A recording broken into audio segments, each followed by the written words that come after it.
station. Now, what's the new show like? I mean, is it overkill? Is it more than people could possibly expect? It's underkill. No. What we have here is the epitome of what we think the Electric Circus is.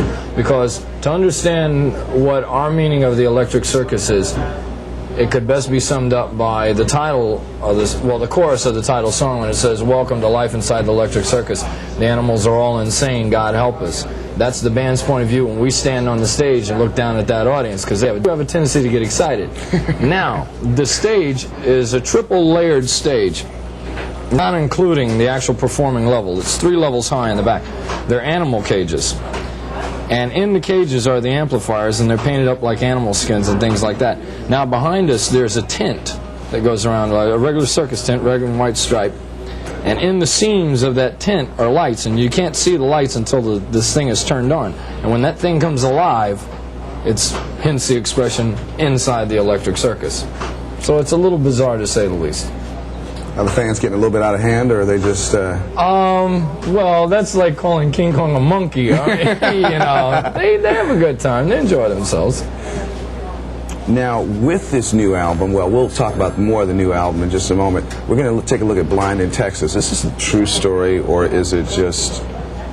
Well, anybody that goes to Texas, I mean, those boys down there, they like to have a good time.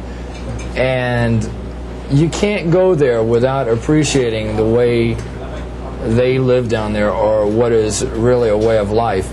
And I guess just to answer your question, yeah, it's a true story.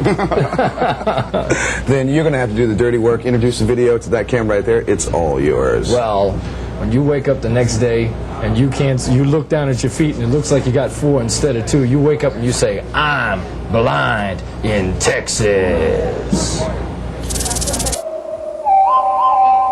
Ladies and gentlemen, a true story of tale, woe, and lust. Blind in Texas. Blackie, now let's see. You started about 1982 with WASP. Ish. Right. And that's, metal wasn't metal, really, in California at the time, you said. Well, I mean, it was just coming... It was just gaining a little bit momentum. I mean, put it like this. There was Black Sabbath, and there was bands like Trapeze, like we were talking about, and all these other bands that have been working real hard, but they weren't called metal bands. They were just straight rock and roll bands at the time. It was hard rock, it's called. Well, there was something...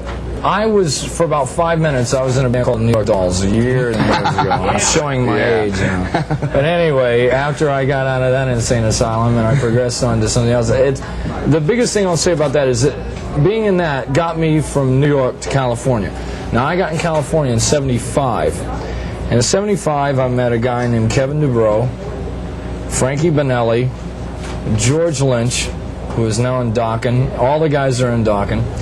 In other words, I'll summarize this all. There were about the better part of 5 or 6 what are now famous bands, very famous bands, that were all hanging out trying to get jobs in local clubs, but it was very tough because punk was just coming into vogue at the time, and then after punk was quickly followed by new wave. Now, what you had was a potpourri of people out there who, because they couldn't get work and refused to change what they were doing, they stuck to their guns. They continued to write songs and do demos. So when there was finally some light at the end of the tunnel in about mid-'83, you saw on any given night of the week in Los Angeles, you could see Quiet Riot, Motley Crue, WASP, Rat, Dokken, and a host of other bands all performing within the same week. And you could have seen those bands for probably about $2.50, $3 a head. So it literally was a melting pot, and people don't realize what they were seeing at that time.